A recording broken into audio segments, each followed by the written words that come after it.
16ই June. আজ আমার জন্মদিন। হাতে বিশেষ কাজ নেই। সকাল থেকে টিপ টিপ করে বৃষ্টি পড়ছে। আমি বৈঠকখানায় আমার প্রিয় আরাম কেদারাটায় বসে কড়িকাঠের দিকে চেয়ে আকাশ পাতাল ভাবছি। বৃদ্ধ নিউটন আমার পায়ের পাশে কুণ্ডলি পাকিয়ে বসে ঘুমোচ্ছে। ওর বয়স হলো 24। বিড়াল সাধারণত 14-15 বছর বাঁচে, যদিও কোনো কোনো ক্ষেত্রে 20 বছর বেঁচেছে এমনও শোনা গেছে। নিউটন যে এত বছর বেঁচে আছে তার কারণ হলো আমার তৈরি ওষুধ মার্জারিন। নিউটনকে ছাড়া আমি যে কত একা হয়ে পড়ব সেটা ভেবেই আমি অনেক গবেষণার পর আজ থেকে 10 বছর আগে এই ওষুধটা তৈরি করি। আকাশ পাতাল ভাবছি বললাম বটে, কিন্তু আসলে ভাবছি পুরনো দিনের কথা। এই বয়সে যেটা খুব স্বাভাবিক। 50-52 বছর আগে আমাকে লেখা বাবার চিঠিগুলো কালই পড়ছিলাম। সেগুলোর কথাই বারবার মনে পড়ছে। নানা কারণে বেশ প্রসন্ন বোধ করছেন শঙ্কু। জীবনে সাফল্যের স্বাদ তিনি পেয়েছেন। দেশে বিদেশে তার সম্মানও কম নয়। একজন আবিষ্কারক হিসাবে তার খ্যাতি বিশ্বজোড়া। আমার ইনভেনশনের একটা তালিকা মনে মনে তৈরি করছিলাম। প্রথম হলো মিরাকিউরাল বা সর্বরোগ নাশক বড়ি। যদিও এই আবিষ্কারের পুরো কৃতিত্ব আমি একা দাবি করতে পারি না। এরপর এলো অ্যানাইহিলিন পিস্তল। আত্মরক্ষার জন্য একটা অস্ত্রের প্রয়োজন ছিল, অথচ আমি রক্তপাত সহ্য করতে পারি না। তাই এই পিস্তল, যা শত্রুকে হত্যা করে না, নিশ্চিহ্ন করে। এরপর এলো এয়ার কন্ডিশনিং পিল, যা জিভের তলায় রাখলে শরীর শীতকালে গরম আর গ্রীষ্মকালে ঠান্ডা রাখে। তারপর রিমেমব্রেন, লুপ্ত স্মৃতি ফিরিয়ে আনার জন্য। সামনোলিন, ঘুমের অপর্থ বড়ি। লুমিনিম্যাক্স, অতি সস্তায় উজ্জ্বল আলো দেবার জন্য। লিঙ্গুয়াগ্রাফ, অচেনা ভাষা ইংরেজিতে অনুবাদ করার জন্য। অর্নিথন, পাখিকে শিক্ষা দেবার জন্য। আর কত বলবো। মিরাকিউরাল আবিষ্কার হয়েছিল তার যৌবনে। সেই ওষুধকে ঘিরে অনেক আশ্চর্য ঘটনা ঘটেছিল, কিন্তু তখন তিনি ডায়েরি লিখতেন না, তাই কোনো সম্পূর্ণ লিখিত বিবরণও নেই। আমার স্ফটিক স্বচ্ছ স্মৃতির ওপর নির্ভর করেই আজ সেই সব ঘটনার কথা লিখব। তবে তার আগে বাবার বিষয়ে কিছু বলা দরকার। শঙ্কুর বাবার নাম ছিল ত্রিপুরেশ্বর শঙ্কু। গিরিডির অপ্রতিদ্বন্দ্বী চিকিৎসক ছিলেন তিনি। আয়ুর্বেদিক মতে চিকিৎসা করতেন। লোকে বলতো ধন্বন্তরী। বাবা স্বভাবতই অনেক রোজগার করেছিলেন। তিনি যতটা করতে পারতেন ততটা করেননি, কারণ পেশাদারি প্র্যাকটিসের পাশাপাশি সারা জীবন বিনা পয়সায় বহু দরিদ্র রোগীর চিকিৎসা করেছেন। ক্ষমতা আছে বলেই যে অডেল উপার্জন করতে হবে তার কোনো মানে নেই। সচ্ছল জীবনযাপনের জন্য অর্থের প্রয়োজন ঠিকই, কিন্তু যাদের সে সংস্থান নেই, সুখে থাকা কাকে বলে যারা জানে না, যারা সারা জীবন দুবেলা দুমুঠো ভাতের জন্য মাথার ঘাম পায়ে ফেলে, তাদের দুঃখ যদি কিছুটা লাঘব করতে পারিস, তার চেয়ে বড় সার্থকতা আর কিছু নেই। বাবার এই কথাগুলো শঙ্কুর মনে গভীরভাবে রেখাপাত করেছিল। আমি গিরিডির স্কুল থেকে ম্যাট্রিক পাশ করে কলকাতায় যাই কলেজে পড়তে। ছাত্র হিসাবে আমি ছিলাম যাকে বলে ব্রিলিয়ান্ট। জীবনে কোনো দিন সেকেন্ড হয়নি। 12 বছর বয়সে ম্যাট্রিক পাশ করি। 14ই আইএসসি আর 16ই ফিজিক্স কেমিস্ট্রিতে অনার্স নিয়ে বিএসসি। পরীক্ষার পর শেষ করে গিরিডিতে ফিরে এলে শঙ্কুর বাবা তাকে চাকরির জন্য তাড়াহুড়ো করতে মানা করলেন। এত কচি বয়সে তুই আর চাকরির কথা ভাবিস না। একদিন তো বিজ্ঞান পড়লি, এবার বছর চারেক অন্য বিষয় নিয়ে পড়। শিল্প, সাহিত্য, ইতিহাস, দর্শন বিষয়ের কি অভাব আছে? বই এখানে না পাওয়া গেলে কি চাই বললেই আমি কলকাতা থেকে আনিয়ে দেব। একটু ভেবে আবার বললেন, তুই যদি চাকরি বাকরি না করে বাকি জীবনটা শুধু রিচার্জেই কাটিয়ে দিতে চাস, তাতেও আমার আপত্তি নেই। তুই আমার একমাত্র সন্তান। আমি চলে গেলে যা সঞ্চয় করেছি তার একটা অংশ ব্যয় হবে লোকহিতকর কাজে, বাকি সবটাই তুই পাবি। না বাবা, তোমার কথা মতো আমি 4 বছর নানা বিষয় নিয়ে পড়াশোনা করব ঠিকই, কিন্তু তারপর আমাকে রোজগারের পথ দেখতেই হবে। নিজের পায়ে দাঁড়াতে না পারলে আমি শান্তি পাবো না। বেশ ভালো কথা, কিন্তু রোজগার যেভাবেই করিস না কেন, যারা দরিদ্র, যারা নিরক্ষর, যারা মাথা উঁচু করে চলতে পারে না, তাদের কথা ভুলিস না। 20 বছর বয়সে কলকাতার স্কটিশ চার্চ কলেজে পদার্থবিজ্ঞানের অধ্যাপকের কাজ পান শঙ্কু। যাদের পড়াতেন তাদের মধ্যে অনেকেই ছিলেন তার বয়সী, এমনকি কেউ কেউ বয়সে বড়। কিন্তু তার গাম্ভীর্যের জন্য কখনো ছাত্রদের টিটকিরি সহ্য করতে হয়নি। গ্রীষ্ম এবং পুজোর ছুটিতে তিনি বাড়িতে আসতেন। চাকরি নেওয়ার 2.5 বছর পরে এক গ্রীষ্মের ছুটিতে বাড়িতে ফিরে তিনি এক ভয়ঙ্কর দৃশ্য দেখলেন। বাবা তার কাচের টেবিলের পাশে মেঝেতে চিত হয়ে পড়ে আছেন। বাবা! এক লাফে এগিয়ে গিয়ে নারীটি পেয়ে শঙ্কু বুঝলেন বাবা সংজ্ঞা হারিয়েছেন। তার বেশি কিছু নয়। তিনি সঙ্গে সঙ্গে চাকরকে ডক্টর সর্বাধিকারীকে ডেকে আনতে বললেন। ডাক্তার আসার আগেই বাবার জ্ঞান ফিরে এলো। শঙ্কু তাকে ধরে তক্তপোষে শুইয়ে দিলেন। এই প্রথম না রে তিলু, এর আগেও আরও 2বার এ জিনিস হয়েছে, তোকে বলিনি। এটা কেন হয় বাবা? অকস্মাৎ হৃদযন্ত্রের ক্রিয়া বন্ধ হয়ে যায়, এর কোনো চিকিৎসাও নেই। এ রোগে একদিন ফস করে চলে যাব। পরে শঙ্কু জানতে পারেন এই রোগের নাম হার্ট ব্লক। বর্তমানে পেসমেকারের সাহায্যে এই রোগের চিকিৎসা সম্ভব হলেও তখন সেই ব্যবস্থা ছিল না। 1.5 বছর পরে পুজোর ছুটিতে বাড়ি আসার 3 দিন পরেই হার্ট ব্লকে 50 বছর বয়সে মারা যান ত্রিপুরেশ্বর শঙ্কু। তবে মৃত্যুর আগে এক আশ্চর্য ঘটনার কথা তিনি ছেলেকে বলেছিলেন। রাত্রে খাবারের পর বাবা ছেলে বৈঠকখানায় বসে আছেন। টিকটি বাবার নাম শুনেছিস? যিনি উশ্রীর উপরে এইভাবে গ্রামের গাছতলায় বসে ধ্যান করেন? হ্যাঁ, বেশ নামডাক এই অঞ্চলে।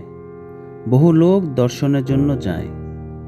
সেই টিকটি বাবাকে তার কয়েকজন শিষ্য গত পরশু আমার কাছে এনে হাজির করে। যা বোঝা গেল, বাবা শ্বাসকষ্টে ভুগছেন। তার জন্য আমি যদি কোনো ওষুধ দিতে পারি তাহলে বাবা অত্যন্ত তুষ্ট হবেন। ত্রিপুরেশ্বর শিষ্যদের ওষুধের কথা বুঝিয়ে দিচ্ছিলেন। এমন সময় টিকরি বাবা হঠাৎ বলে উঠলেন, তুই আমার চিকিৎসা করছিস, লেকিন তোর পীড়ার কি হবে? টিকরি বাবা কিভাবে তার রোগের কথা জানলেন তা ভেবে অবাক হয়ে যান ত্রিপুরেশ্বর। আমি বাবাকে বুঝিয়ে বললাম যে আমার পীড়ার কোনো চিকিৎসা হয় না। জরুর হতা। হাঁপাতে হাঁপাতে চেঁচিয়ে উঠলেন তিনি, সোনেপত্তির নাম শুনেছিস? আমি বুঝলাম বাবা স্বর্ণপনির কথা বলছেন। গাছ নয়, গাছরা। চরক সংহিতায় এর নাম পেয়েছি, কিন্তু আধুনিক যুগে এই গাছরার হদিশ কেউ পায়নি। সেই কথা শুনে টিকরি বাবা বললেন, আমি জানি সে গাছ কোথায় আছে। যুবা বয়সে আমি যখন কাশিতে থাকতাম তখন আমার একবার কঠিন খুব পাণ্ডু রোগ হয়। আমার গুরুর কাছে সোনেপত্তির পাতা ছিল। 2 শুকনো পাতা গুড়িয়ে দুধের সঙ্গে মিশিয়ে আমাকে খাইয়ে দেন। रात में सोने का पहले गटगट पी लिया और सुबह हो रोग गायब। একটু থেমে আবার বললেন, যদি এই গাছ পেতে চাস তাহলে চলে যা কসৌলি। সেখান থেকে 3 কোষ উত্তরে আছে একটা চামুন্ডার মন্দিরের ভগ্নাবশেষ। সেই মন্দিরের পিছনে জঙ্গল, সেই জঙ্গলে এক ঝর্ণা, সেই ঝর্ণার পাশে গজায় সোনেপত্তির গাছ। তোর পীড়ায় ওই এক দাওয়াই কাজ দেবে, আর কোনো দাওয়াই দেবে না। এককালে কত জায়গায় না গেছি গাছগাছড়ার অনুসন্ধানে, কিন্তু নাও ইটস টু লেট। টিকরি বাবার এই আশ্চর্য কাহিনী শুনেই শঙ্কু মনে মনে সিদ্ধান্ত নিয়ে ফেলেছিলেন। তুমি যাবে না বলে আমি কি যেতে পারি না? আমি কালই কৈশলীর উদ্দেশ্যে রওনা দেব। কি বলা যায়, বাবাজির কথা তো সত্যিও হতে পারে। আর তুমি যখন বলছো চরক সংহিতায় এই স্বর্ণপর্ণীয়র উল্লেখ রয়েছে। না রে তিলু, এখন যাস না। কালকা থেকে যেতে হয় কৌশলী, সে কি কম দূর? যেতে আসতে 5-7 দিন তো লাগবেই। ফিরে এসে হয়তো দেখবি আমি আর নেই। এখন যাস না। 2 দিন পরে হার্ট ব্লকেই ত্রিপুরেশ্বর শঙ্কুর মৃত্যু প্রমাণ করে দিল তার আশঙ্কা অমূলক ছিল না। বাবার অসুখে প্রয়োগ করতে না পারলেও শঙ্কু স্থির করেছিলেন স্বর্ণপর্ণীর খোঁজে তাকে কসৌলি জিততেই হবে। বাবা শ্রাদ্ধের পর কলেজ খুলতে আরও 2 সপ্তাহ বাকি ছিল, তাই আর সময় নষ্ট না করে তিনি রওনা হলেন কসৌলির উদ্দেশ্যে। কালকা থেকে 46 কিলোমিটার দূরে 6500 ফুট উঁচুতে ছোট্ট পাহাড়ি শহর কসৌলি। কালকা থেকে ট্যাক্সি করে যেতে হয়। জায়গাটি অত্যন্ত স্বাস্থ্যকর বলেই পরিচিত। 2.5 দিন লাগলো গিরিডি থেকে কালকা পৌঁছাতে। বাবার অকাল মৃত্যুতে শঙ্কুর মন ভারাক্রান্ত ছিল, কিন্তু পাহাড় ঘেরা নিরিবিলি সুন্দর শহরে পৌঁছে তার মন কিছুটা হালকা হলো। একটি সস্তা হোটেলে উঠে তিনি সরাসরি ম্যানেজার নন্দকিশোর রাওয়ালের কাছে গেলেন। চামুন্ডার মন্দিরের কথা জানেন? জানি বই কি, তবে সেখানে যেতে হলে ঘোড়ায় চড়ে যেতে হবে, কারণ ঘোড়ায় চলা পথের ধারেই পড়ে মন্দিরটা। মন্দিরের পেছনে কোনো জঙ্গল আছে? আছে, বেশ গভীর জঙ্গল। ঘোড়ার ব্যবস্থাও করে দিলেন নন্দকিশোর। এটাই ছিল শঙ্কুর জীবনের প্রথম অশ্বারোহণ, কিন্তু আশ্চর্যের বিষয় এতে তার কোনো অসুবিধা হচ্ছিল না, বরং বেশ আনন্দই লাগছিল। সঙ্গে ছিল ঘোড়ার মালিক ছোটেলাল। গন্তব্যে পৌঁছে শঙ্কু বললেন, তোমাকে হয়তো ঘন্টাখানেক অপেক্ষা করতে হবে, আমার এই জঙ্গলে একটু কাজ আছে। एकला मोहत जाइए बाबूजी, शेरूर है जंगल में। তুমি কি আমার সঙ্গে আসতে চাও? हाँ बाबूजी। ঘোড়া দুটোকে গাছের সঙ্গে বেঁধে তারা জঙ্গলে ঢুকল। শঙ্কু কি খুঁজছেন জানতে চাইলে তিনি স্বর্ণপর্ণীর কথা বললেন। ছোটলাল জানালো সে কখনো এই নাম শোনেনি। মিনিট 15 এগোতেই কুলকুল জলের শব্দ পাওয়া গেল। শব্দ অনুসরণ করে এগিয়ে 3 মিনিটের মধ্যেই তারা পৌঁছে গেল ঝর্ণার কাছে। চারিদিকে ঘন পাতার অন্ধকার, শুধু এক জায়গায় পাতার ফাঁক দিয়ে সূর্যের আলো এসে পড়েছে থিয়েটারের স্পটলাইটের মতো, আর সেই আলোয় ঝলমল করছে এক কোমর উঁচু হলদে পাতায় ভরা একটি গাছড়া। এটাই যে স্বর্ণপর্ণী, তাতে কোনো সন্দেহ নেই। শঙ্কর মন আনন্দে নেচে উঠল। এত সহজে অভিযান সফল হবে তিনি ভাবতেই পারেননি। কিন্তু আশেপাশে আর কোনো গাছ নেই দেখে তিনি খানিক চিন্তিত হলেন। প্রায় 15 মিনিট খুঁজেও আর কোনো স্বর্ণপর্ণী পাওয়া গেল না। তারা আবার ঝর্ণার ধারে ফিরে এলো। শঙ্কু আগেই ঠিক করে রেখেছিলেন গাছটির শিকড় শুদ্ধ তুলে গিরিডিতে নিয়ে যাবেন। তার সঙ্গে ছিল চটের থলিতে রাখা একটি কোদাল। তিনি কোদাল হাতে কাজ শুরু করতেই अरे राम राम। বলে তার অপটু হাত থেকে কোদাল ছিনিয়ে নিয়ে মাত্র 5 মিনিটের মধ্যে শিকড় শুদ্ধ গাছড়াটি তুলে দিল। 3 দিন পরে গিরিডিতে ফিরে এসে শঙ্কু প্রথমেই তার মালি হরকিষণকে ডাকলেন। গাছরাটি সামনে ধরে জিজ্ঞাসা করলেন, এই জিনিস দেখেছো কখনো? कभी नहीं। তুমি এক্ষুনি এটাকে বাগানের আশেপাশে পুঁতে ফেলো, এর পরিচর্যা শুরু করো। হরকিষণ স্বর্ণপণিটাকে হাতে নিয়ে ঘুরিয়ে ফিরিয়ে দেখতে লাগলো। এর আগে দেখিনি, এ থেকে দাওয়াই হয় কি না बाबूजी? বড়িয়া দাওয়াই। तब तो एक पेड़ से नहीं होगा बाबूजी। এ থেকে আর একটা গাছ গজায় এমন ব্যবস্থা তুমি করতে পারো?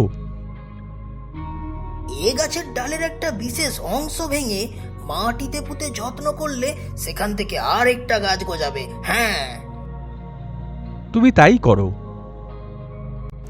ওষুধ যখন আনা হয়েছে তখন তার কার্যকারিতা পরীক্ষা করে দেখা দরকার। টিকরি বাবার গাছের সন্ধান যদি সত্যি হয় তাহলে তার রোগ সারার ঘটনাও সত্যি হওয়ার সম্ভাবনা প্রবল। শঙ্কু শুনেছিলেন গিরিডির উকিল জয়গোপাল মিত্র গুরুতর অসুস্থ। তিনি ছিলেন ত্রিপুরেশ্বর শঙ্কুর রোগী। তার স্ত্রীকে শঙ্কু মাসিমা বলেই ডাকতেন। ফোন করে খবর নিতেই জানা গেল, তিলু, আমি চোখে অন্ধকার দেখছি রে, ডাক্তারেরা সবাই জবাব দিয়ে গেছে। জয়গোপাল মিত্রের উদরী রোগ হয়েছিল, ইংরেজিতে যাকে বলে অ্যাসাইটিস। শঙ্কু স্বর্ণপণির কথা বলতেই, এত ওষুধই তো পড়লো, আর একটা পড়লে আর ক্ষতি কি? কথায় বোঝা গেল তিনি খুব একটা আশ্বস্ত নন। তবু সেদিন সন্ধ্যাতেই শঙ্কু গেলেন মিত্রমশাইয়ের বাড়িতে। সঙ্গে ছিল কাগজে মোড়া গুঁড়ো করা 2টো স্বর্ণপণির পাতা। আধ কাপ দুধের সঙ্গে মিশিয়ে খাইয়ে দিন মাসিমা, আমি কাল সকালে এসে খোঁজ নেব। উৎকণ্ঠায় সেদিন রাতে শঙ্কুর ভালো ঘুম হলো না। পরদিন সকালে বৈঠকখানায় বসে তিনি চা খাচ্ছেন, এমন সময় টেলিফোন বেজে উঠল।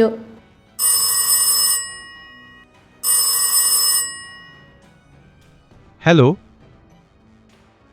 তিলু, এত জোরে চিৎকার এলো যে শঙ্কুকে ফোনটা কান থেকে সরিয়ে নিতে হলো।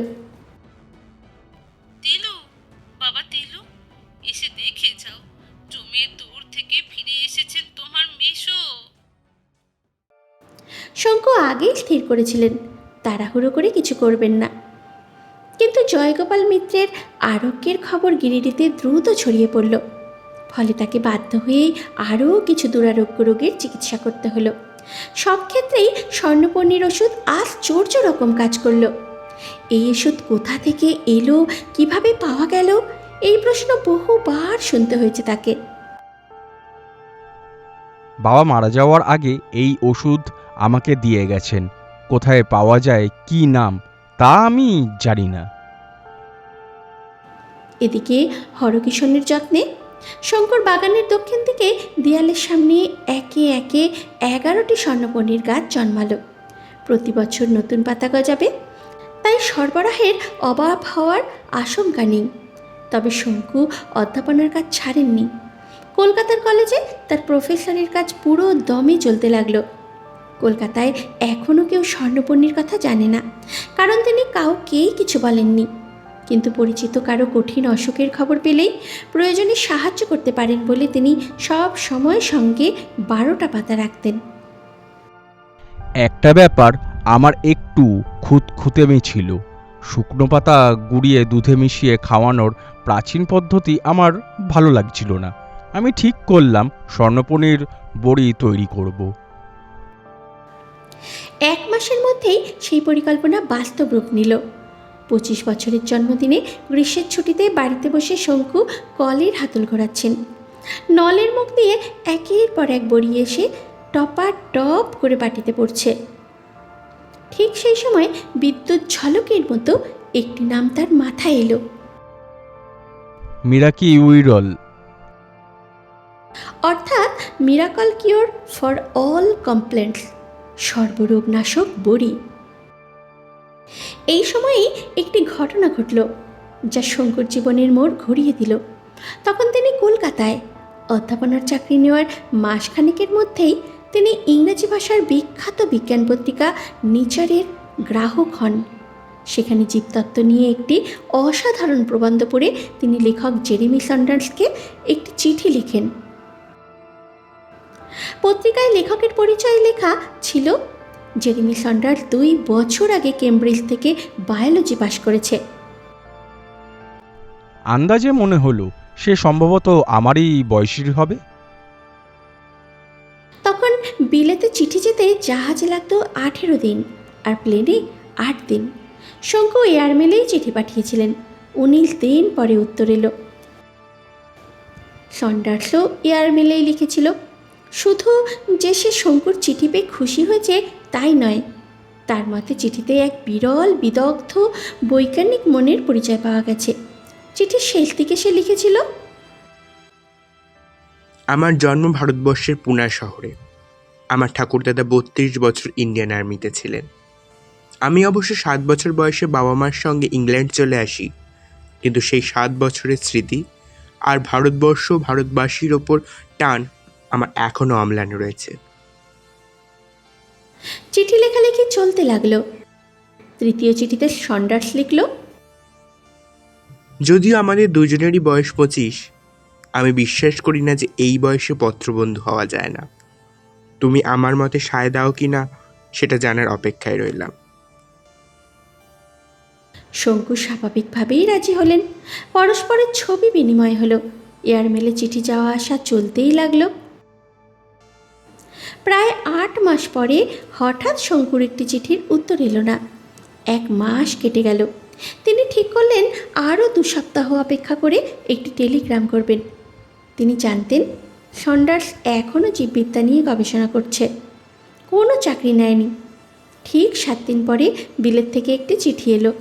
খামের হাতের লেখা, সন্ডার্সের নয়, একজন মহিলার। শঙ্কর মনে পড়ল সন্ডার্স লিখেছিল সে গত বছরে বিয়ে করেছে। তার স্ত্রীর নাম ডরোথি। চিঠি খুলে দেখলেন সত্যিই লেখিকা ডরোথি, কিন্তু সেই চিঠিতে ছিল ভয়ঙ্কর দুঃসংবাদ। তোমাকে খবরটা জানাতে আমার কি মনের অবস্থা হচ্ছে বোঝাতে পারবো না। তুমি জেরির এত বন্ধু বলেই এই কর্তব্যটা আমার কাছে আরো কঠিন। তারপরেই বজ্রাঘাত।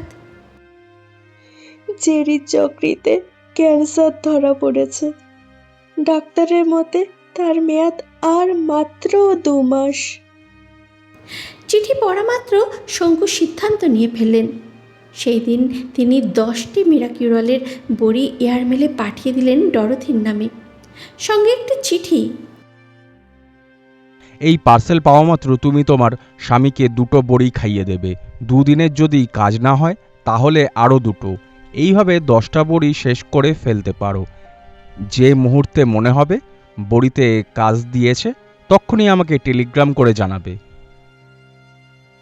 1.5 মাস কেটে গেল, কোনো খবর নেই। শঙ্কুর মনে সংশয় জাগল। তাহলে কি ক্যান্সারে মিরাকিউরল কাজ করে না? তাহলে তো ওষুধের নাম পাল্টাতে হবে। ততদিনে তিনি পুজোর ছুটিতে গিরিটি ফিরে এসেছেন। কালী পুজোর আগের দিন ডরোথিকে একটি টেলিগ্রামের খসড়া লিখে অত্যন্ত বিষণ্ণ মনে সেটার দিকে তাকিয়ে আছেন। এমন সময় চাকর দুঃখী ছুটে এসে বলল, একজন সাহেব এক্ষুনি ট্যাক্সি থেকে নামলেন। বলার সঙ্গে সঙ্গেই দরজায় কড়া নাবার শব্দ। দরজা খুলে শঙ্কু দেখলেন একজন স্বর্ণকেশ শ্বেতাঙ্গ যুবক ঠোঁটের কোণে হাসি নিয়ে দাঁড়িয়ে। ছবি বিনিময় হওয়ার ফলে দুজনেই পরস্পরকে চিনতে পারলেন। আবেগে তিনি সন্ডার্সকে জড়িয়ে ধরলেন। তুমি বেঁচে আছো? ঘরে ঢুকে দুঃখী সন্ডার্সের সুটকেস নিয়ে নিল। সন্ডার্স সোফায় বসে বলল, তা যে আছি সে তো দেখতেই পাচ্ছ, কিন্তু সত্যি করে বলো তো, এটা কি কোনো ভারতীয় ভেলকি? লন্ডনের ডাক্তারি মহলে তো হইচই পড়ে গেছে। কি ট্যাবলেট পাঠিয়েছিলে তুমি আমাকে? শঙ্কু তখন স্বর্ণপর্ণির ঘটনাটা আত্মপান্ত খুলে বললেন। সব শুনে সন্ডার্স হালকা অভিমানের সুরে বলল, এমন একটা ঘটনা তুমি একদিন তোমার পত্রবন্ধুর কাছে লুকিয়ে রেখেছো? আমার ভয় হয়েছিল তুমি আমার কথা বিশ্বাস করবে না, ফলে আমাদের দুজনের মধ্যে একটা ব্যবধান এসে পড়বে। ননসেন্স। তোমার চিঠিতে যেটা সবচেয়ে বেশি প্রকাশ পায় সেটা হলো তোমার চিন্তাধারার স্বচ্ছতা ও গভীরতা। আমি তোমার কথা বিশ্বাস করব না। এ কি হতে পারে? কি নাম তোমার এই আশ্চর্য ওষুধের? সংস্কৃত নামটা তো তোমায় বলেছিলাম। আমার দেওয়া নাম হলো মিরাকি উইরল। ব্রাভো! এর যে ভালো নাম আর হতে পারে না। বাই দ্য ওয়ে, আশা করি তুমি এই ওষুধের পেটেন্ট নিয়েছো? না। এই উত্তর শুনে সন্ডার্স প্রায় সোফা থেকে লাফিয়ে উঠল। Are you mad? তুমি কি বুঝতে পারছো না যে এই ওষুধ তোমাকে ক্রোড়পতি করে দেবে? সেটাই আমি চাই না সন্ডাস। বৈভবের প্রতি আমার কোনো আকর্ষণ নেই। আমি মোটামুটি স্বচ্ছন্দে সাধারণ জীবনযাপন করতে পারলেই খুশি। শঙ্কুর কথা শুনে সন্ডার্স সোফার হাতলে চাপড় মারল। ড্যাম ইট শঙ্কু, তুমি এর জন্য নোবেল প্রাইজ পেতে পারো, তা জানো? না সন্ডাস, তা পারি না। তুমি তো শুনলে এই ওষুধের ব্যাপারে আমি যদি কিছু করে থাকি সেটা হলো এই গাছটাকে খুঁজে বার করা। সেটাও সম্ভব হয়েছে কারণ আরেকজন নির্দেশ দিয়েছিল বলে। আর এর চেয়ে গুণ, সে তো প্রকৃতির অবদান। তুমি প্রাইজ দেবে কাকে? বেশ তো, প্রাইজের কথা ছেড়ে দিলাম, কিন্তু খ্যাতি বলে তো একটা জিনিস আছে। তুমি কি সেটা সম্বন্ধে উদাসীন? মিরাকিউল যে একমাত্র তোমার কাছেই আছে, আর কারোর কাছে নেই, সেটা তো তুমি অস্বীকার করবে না। ক্যান্সার পর্যন্ত যখন সেরে গেছে তাতেই বোঝা যায় এই ওষুধের ক্ষমতা কতটা। পৃথিবীর সবচেয়ে শক্তিমান ওষুধের স্বত্বাধিকারী তুমি। তোমাকে দেশ বিদেশের লোক চিনবে না? তার জন্য তুমি কি করতে বলো আমাকে? আমার প্রস্তাব হচ্ছে এই, তুমি আমার সঙ্গে লন্ডন চলো। মিরাকিউলের কথা শুনে শুধু ডাক্তারি মহলে নয়, বৈজ্ঞানিকদের মধ্যেও তুমুল আলোড়ন চলছে। তারা তোমাকে দেখতে চায়, তোমার মুখ থেকে ওষুধের কথা শুনতে চায়। একটু থেমে আবার বলল, আর তারা জানতে চায় এই ওষুধের উপাদানের মধ্যে এমন কি আছে যার ফলে এর এত তেজ, এত রোগ জীবাণুনাশক শক্তি। এর কেমিক্যাল অ্যানালাইসিস করিয়েছো তুমি? না। তাহলে সে কাজটা লন্ডনে করাতে হবে। উপাদানগুলি জানতে পারলে কৃত্রিম উপায়ে ল্যাবরেটরিতেই ওষুধ তৈরি করে বাজারে ছাড় যেতে পারে। ভেবে দেখো সেটা মানুষের মনে কতটা ভরসা আনবে। তাই বলছি, তুমি চলো আমার সঙ্গে। আধুনিক বিজ্ঞানের ঘাঁটি এখন পশ্চিমে, এটা তো তুমি স্বীকার করো। বৈজ্ঞানিক হিসাবেও তোমার একবার বিলেত যাওয়া দরকার। অগত্যা সন্ডার্সের প্রস্তাবে সায় দিতে হলো শঙ্কুকে। সত্যি বলতে কি, বিদেশ যাওয়ার বাসনা তার অনেক দিনের, তবে এত তাড়াতাড়ি তা পূরণ হবে তিনি ভাবেননি। কলকাতায় গিয়ে 7 দিনের মধ্যেই সব ব্যবস্থা হয়ে গেল।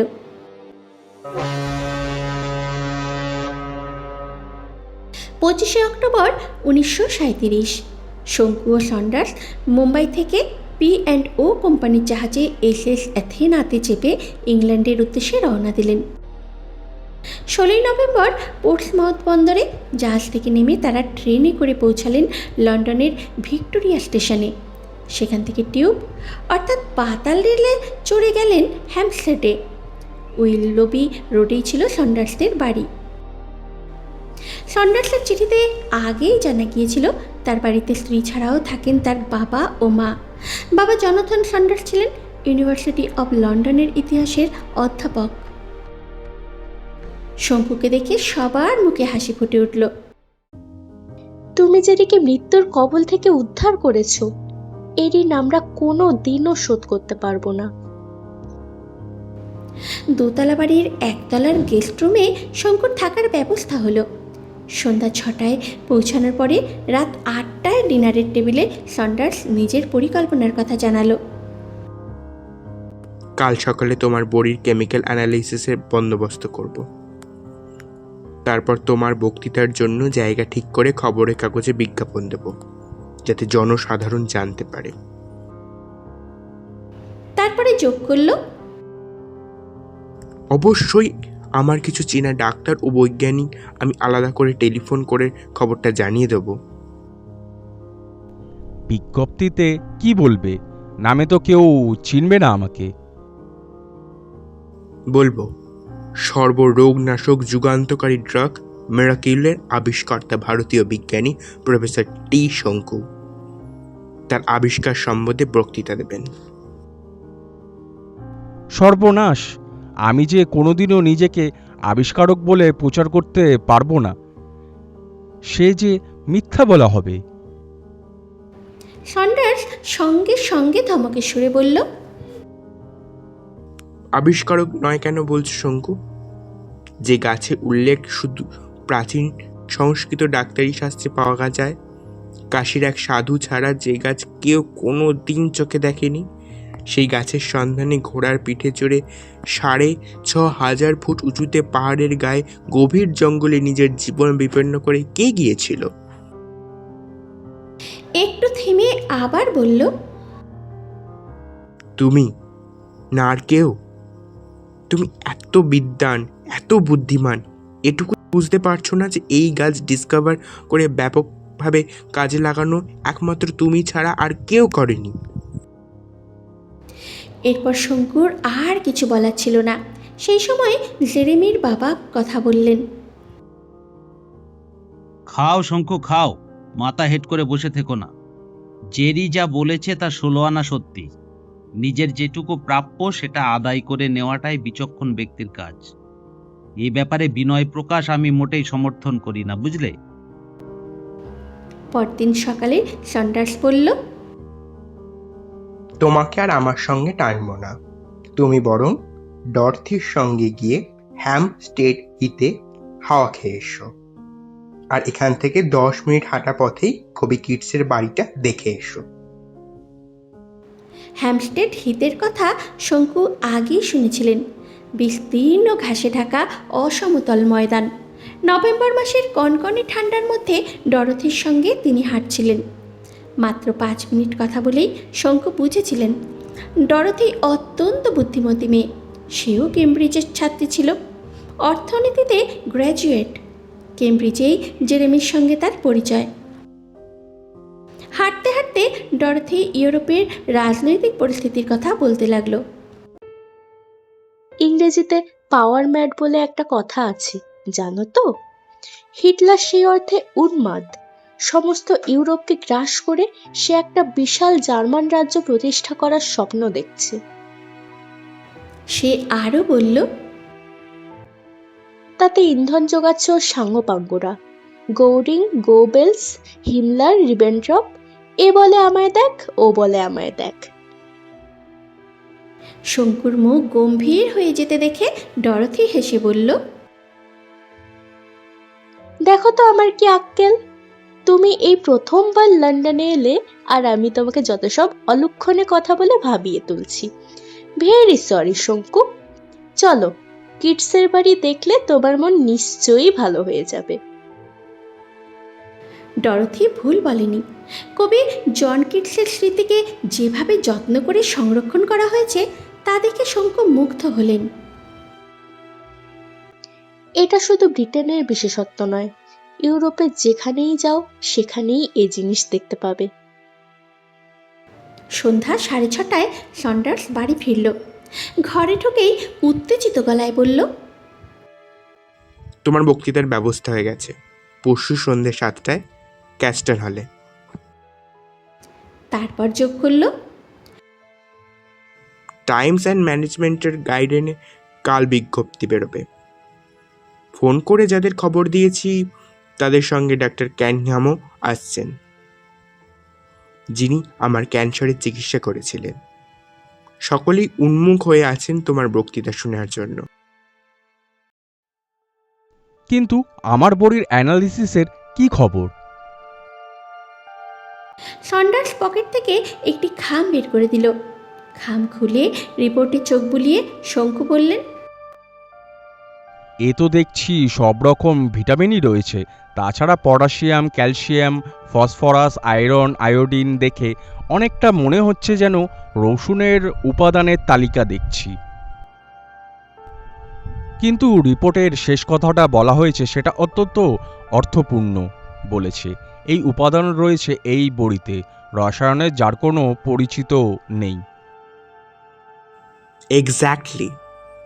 আর সেই কারণেই ল্যাবরেটরিতে কৃত্রিম উপায়ে ওষুধ তৈরি করা যাবে না। অর্থাৎ পৃথিবীতে একমাত্র তুমি এই ওষুধের সোল প্রোপাইটার। তোমার জায়গা কেউ কোনো দিন নিতে পারবে না। কথাটা শুনে শঙ্কুর মনে মিশ্র অনুভূতি দেখা দিল। একদিকে ভালো লাগছিল, মিরাকিউরাল একমাত্র তারই সম্পত্তি। অন্যদিকে খারাপও লাগছিল, কারণ ওষুধটি বাজারে ছাড়া সম্ভব না হলে পৃথিবীর কোটি কোটি মুমূর্ষু মানুষ এর উপকার থেকে বঞ্চিত হবে। পরদিন সন্ডার্স শঙ্কুকে নিয়ে বেরোলো লন্ডন ঘুরতে। তারা দেখলেন ব্রিটিশ মিউজিয়াম, ন্যাশনাল গ্যালারি এবং ম্যাডাম টুসান্ট। সন্ধ্যায় মারমেড থিয়েটারে গিয়ে দেখলেন জর্জ বার্নার্ড শয়ের নাটক পিগম্যালিয়ন। সব মিলিয়ে এটা বলতে পারি যে লন্ডনে আমাকে হতাশ করেনি। ক্যাক্সটন হলে বক্তৃতায় এত লোক হবে শঙ্কু কল্পনাও করেনি। সন্ডার্স মঞ্চে উঠে মাইক্রোফোনের সামনে দাঁড়িয়ে শঙ্কুর পরিচয় করিয়ে দিল। সভার চেয়ারম্যান ছিলেন অধ্যাপক Raymond Carruthers. Brilliant young Indian scientist professor Shonku. এরপর শঙ্কু বক্তৃতা শুরু করলেন। 20 বছর বয়স থেকে ছাত্র পড়ানোর অভিজ্ঞতা থাকায় বক্তৃতায় তার কোনো অস্বস্তি হচ্ছিল না। তিনি বললেন ভারতের আয়ুর্বেদের চর্চা, চরক ও সুশ্রুতের সংহিতা, তার বাবার কথা এবং কিভাবে টিকরি বাবার নির্দেশে কাসৌলির জঙ্গল থেকে স্বর্ণপণি সংগ্রহ করেছিলেন। পুরো বক্তৃতা চলাকালীন হলে পিন পড়ার শব্দও শোনা যাচ্ছিল না। বক্তৃতা শেষ হতেই প্রবল করতালিতে হল গম গম করে উঠল।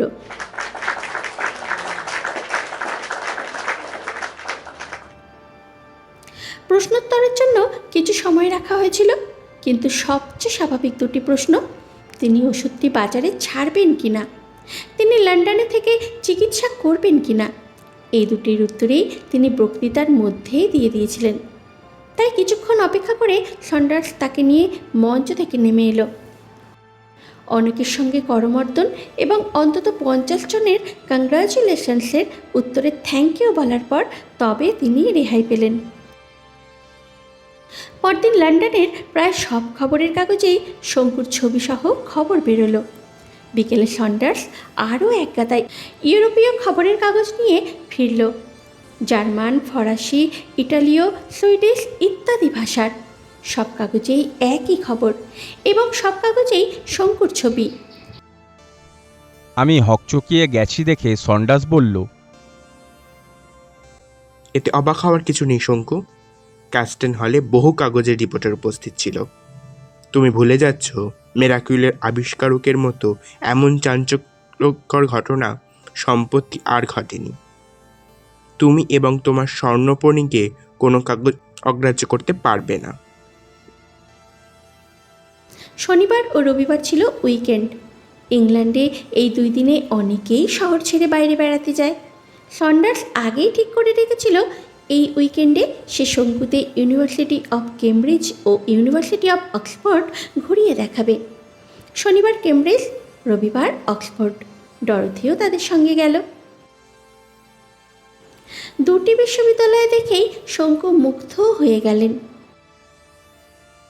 কোনটা বেশি ভালো বলা কঠিন, যদিও শহর হিসাবে কেমব্রিজ শান্ত সৌন্দর্য অক্সফোর্ডকে ছাপিয়ে যায়। সন্ডার্স ও ডরথি দুজনেই কিংস কলেজ কেমব্রিজ থেকে পাশ করেছে। সব মিলিয়ে শঙ্কুর মনে হলো পড়াশোনার জন্য এর চাইতে ভালো পরিবেশ আর হতেই পারে না। রবিবার বিকেল 4:30 বাড়ি ফিরে সদর দরজা দিয়ে ঢুকতেই ডরথির মা তাড়াহুড়ো করে এগিয়ে এলেন। শঙ্কুর সঙ্গে দেখা করার জন্য একটি বিদেশি যুবক প্রায় আধ ঘন্টা হলো বসে আছে। বিদেশি মানে? সেটা তোমরা বুঝবে, আমাদের মতো ইংরেজি বলে না, এটুকু বলতে পারি। বৈঠকখানায় ঢুকতেই সোফা থেকে উঠে দাঁড়ালো এক যুবক, চোখে চশমা, মাথা ভর্তি সোনালি চুল। Good evening.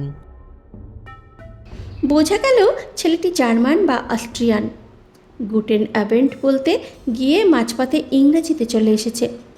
এখানে উল্লেখ্য, বিএসসি পাশ করার পর 4 বছরের অবসরে শঙ্কু লিঙ্গুয়া ফোন রেকর্ড শুনে শুনে ফরাসি ও জার্মান ভাষা শিখেছিলেন। ডরথি আর ঘরে এলো না। শঙ্কু, সন্ডার্স ও আগন্তুক যুবক সোফায় বসলেন। প্রথমে ছেলেটি ইংরেজি ভালো বলতে না পারার জন্য ক্ষমা চাইল। আমার নাম নরবার্ট স্টাইনার, আমি বার্লিনে থাকি, সেখান থেকেই আসছি। তারপরে সোজা শঙ্কুর দিকে তাকিয়ে বলল, মিরাকেলের খবর আমাদের কাগজে বেরিয়েছে এবং এটা নিয়ে সকলেই আলোচনা করছে। এই আশ্চর্য ড্রাগের ব্যাপারেই আমি তোমার কাছে এসেছি। সে আরও বলল, তুমি যেখানে বক্তৃতা দিয়েছিলে সেই ক্যাংস্টন হেলে ফোন করে জানলাম তুমি হামবেস্টেডে আছো। এখানে এসে হাই স্ট্রিটে একটি ঔষধের দোকানে এসে জিজ্ঞেস করে জানতে পারলাম মিস্টার সন্ডার্স ইউলুবি রোডে থাকেন। তোমার আসার কারণটা জানতে পারি কি? তার আগে আমি দুটো প্রশ্ন করতে চাই। কি? নর্থ সিরাজে ইহুদিদের উপর অমানসিক অত্যাচার চালাচ্ছে, সেটা জানো? এই খবর শঙ্কু দেশে থাকতেই পেয়েছিলেন। অ্যাডলফ হিটলারের ধারণা ছিল ইহুদিরা দীর্ঘদিন ধরে জার্মানির ক্ষতি করে এসেছে, তাই তাদের উৎখাত না করলে জার্মানি তার পূর্ব গৌরব ফিরে পাবে না। হিটলারের মতে প্রকৃত মানুষ সেই জার্মানরাই যাদের শরীরে এক ফোঁটাও ইহুদি রক্ত নেই। এই অজুহাতে নাৎসিরা ইহুদির উপর ভয়ঙ্কর অত্যাচার চালাতে শুরু করে, অথচ জার্মানির বহু শ্রেষ্ঠ জ্ঞানী গুণী মানুষই ছিলেন ইহুদি। আমরা এই অত্যাচারের কথা জানি। তোমার দ্বিতীয় প্রশ্ন কি?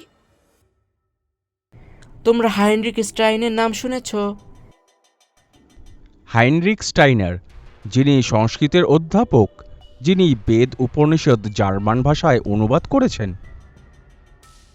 হ্যাঁ, আমি তার কথাই বলছি। তিনি তোমার কে হন? বাবা বার্লিন বিশ্ববিদ্যালয়ের সংস্কৃতিতে অধ্যাপক ছিলেন। নাৎসিরা জার্মানির সব বিশ্ববিদ্যালয় থেকে ইহুদিদের তাড়িয়ে দিয়েছে। গেস্টাপোর নাম শুনেছ? জার্মানির গুপ্ত পুলিশ? হ্যাঁ, গেস্টাপো। এদের প্রতিটি লোক এক একটি মূর্তিমান শয়তান। নরবার্টের গলায় উত্তেজনা তীব্র হয়ে উঠল। সে বলল তার বাবার কথা, অধ্যাপক হাইনরিক স্টাইনার, যিনি সংস্কৃতে গভীর পণ্ডিত ছিলেন, ভারতবর্ষে বহুবার গিয়েছিলেন এবং ভারতীয় দর্শনের প্রতি তার গভীর শ্রদ্ধা ছিল। 2 দিন আগে গেস্টাপো আমাদের বাড়িতে আসে। দুপুরে আমরা খেতে বসেছি। একজন পুলিশ বাবার দিকে পিস্তল তাক করে বলে, হাইল হিটলার বলো। বাবা বললেন না, আবার বলল, তবুও বললেন না। নরবার্টের কণ্ঠ কেঁপে উঠল। তখন বাবাকে আক্রমণ করে, অমানবিকভাবে মারধর করে চলে যায়। বাবা এখন অর্ধমৃত। বার্লিনের হাসপাতালে ইহুদিদের ঢুকতে দেয় না। আমাদের ডাক্তারও সাহায্য করতে পারে না। তোমার বাবা এখন কেমন আছেন? মাথা ফেটে গেছে, জ্বর, ভুল বকছেন। মনে হয় আর 2 দিনও বাঁচবে না। তারপরেই নরবার্ট ধীরে ধীরে মূল কথায় এলো। গতকালকেই কাগজে তোমার মিরাকেলের কথা পড়লাম। যদি আপনি বাবাকে বাঁচান। তুমি কি প্রফেসরকে বার্লিন নিয়ে যেতে চাইছো? না হলে বাবা বাঁচবেন না। মিস্টার সন্ডার্স, আমার কাছে টাকাও আছে। কাল দুপুরে হেস্টাইন থেকে প্লেন বার্লিনে যাবে। আমি চাই আপনি আমাদের সঙ্গে আসুন। কিন্তু নিরাপত্তা? ভারতীয়দের উপর নাস্তিকদের কোনো আক্রোশ নেই। তোমার বাবা কি ইহুদি বলে বোঝা যায়? হ্যাঁ। তোমার চুল সোনালি কেন? এটা পরচুল। সে মাথার চুল টেনে দেখালো, কালো চুল বেরিয়ে এলো। এবার বুঝতে পারছো আমি কেন স্বচ্ছন্দে ঘুরে বেড়াতে পারি? ঘরে কিছুক্ষণের নীরবতা নেমে এলো। এত বড় একজন ভরতাত্ত্বিককে মৃত্যুর মুখ থেকে ফিরিয়ে আনতে পারলে আমার আত্মার শান্তি পাবে। তবে যাও, কিন্তু 2 দিনের বেশি নয়। আর যদি বাবার আরোগ্য হয়, সেই ঢাকঢোল পিটিয়ে বলবে না। আমি কথা দিচ্ছি। নরবার্ট চলে গেলে সন্ডার্স জিজ্ঞাসা করলো, তোমার সঙ্গে কতটা মিরাকিউল আছে? 26টা বড়ি। সব নিয়ে যাচ্ছ? হ্যাঁ। সন্ডার্স একটু চিন্তিতভাবে বলল, আমার ভয় হচ্ছে। বার্লিনে তোমার খবর পৌঁছে গেছে। যদি নাস্তিকদের হাতে পড়ো, তাদের মধ্যে অনেকেই হয়তো তোমার ওষুধের জন্য জীবন বাঁচতে চাইবে। সেই কথাটা শেষ না করেই থেমে গেল। তার চোখে তখন অজানা আশঙ্কার ছায়া।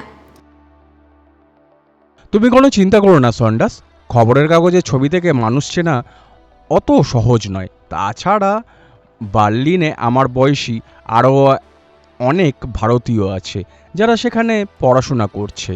আমাকে কেউ মিরাকুলের শঙ্কু বলে চিনবে না, দেখে নিও। সন্ডার্স একটা দীর্ঘশ্বাস ফেলল। ঠিক আছে, তবে এটা জানো, তুমি ফিরে না আসা পর্যন্ত আমার স্বস্তি নেই। তারপর একটু থেমে সে বলল, তুমি যাও আর ডরোথিকে নিয়ে একটু ঘুরে এসো। নির্দিষ্ট কোনো জায়গা ছিল না, তাই ডরোথি আর শঙ্কু হ্যামস্টেডের আশেপাশেই একটু ঘুরে বেড়ালেন। তারপর একটু রেস্টুরেন্টে বসে কফি খেলেন। আমার জার্মানি আর জার্মান যাত্রার উপর এমন ঘৃণা ধরে গেছে যে কেউ ওখানে যাচ্ছে শুনলেই খারাপ লাগে। তোমার কথা বুঝতে পারছি, তবে জার্মানির মধ্যে অনেকে ভারতীয় সংস্কৃতির প্রতি শ্রদ্ধাশীল ছিল। আমাদের শাকুন্ডালা জার্মান ভাষার অনুদিত হয়েছে বহু বছর আগেই। তখন জার্মানিতে আলো ছিল শঙ্কু, এখন অন্ধকার। মানুষ অন্ধ হয়ে গেছে বলেই তারা হিটলারকে বুঝতে পারছে না। ডিনারের পর শঙ্কু নিজের ঘরে ফিরে এলেন। সুটকেস খোলার আগেই দরজায় টোকা পড়ল। আসতে পারি? নিশ্চয়ই। সন্ডার্স ঘরে ঢুকে দরজা বন্ধ করল। তার মুখে অস্বাভাবিক গাম্ভীর্য। আগ্নেয়াস্ত্র ব্যবহারের অভ্যাস আছে তোমার? পিস্তল বা বন্দুকের কথা বলছো? হ্যাঁ। না, নেই। সত্যি বলতে কি, আমি রক্তপাত একদম সহ্য করতে পারি না।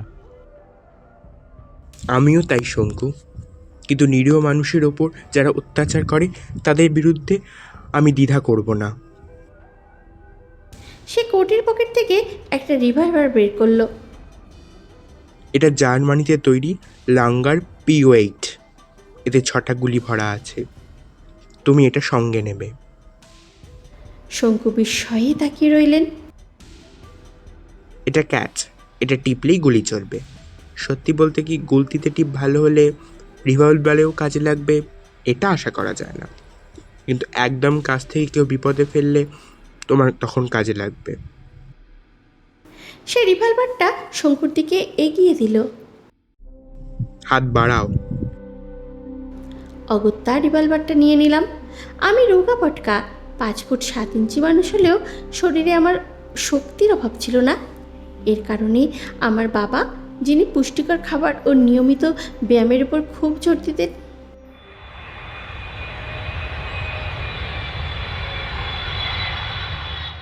যে প্লেনে নরবার্টের সঙ্গে বার্লিন যাচ্ছিলাম সেটি আধুনিক জেট ছিল না, 4টে প্রপেলারওয়ালা বিমান।